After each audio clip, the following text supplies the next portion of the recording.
மாவட்டத்தில் கிரானைட் முறைகேடு தொடர்பாக விசாரித்து வரும் சகாயம் குழு இன்று கள ஆய்வு மேற்கொள்கிறது.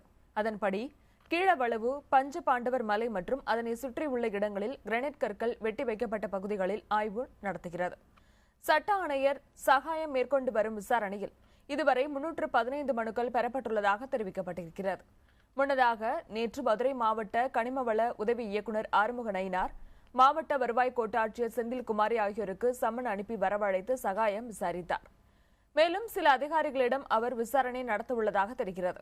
அப்போது கிரானைட் முறைகேடு தொடர்பான பல கோப்புகளை சகாயத்திடம் ஆறுமுக நயினார் கொடுத்தார். 3வது கட்ட விசாரணை வரும் 30ஆம் தேதி வரை நடைபெறும் என கூறப்படுகிறது.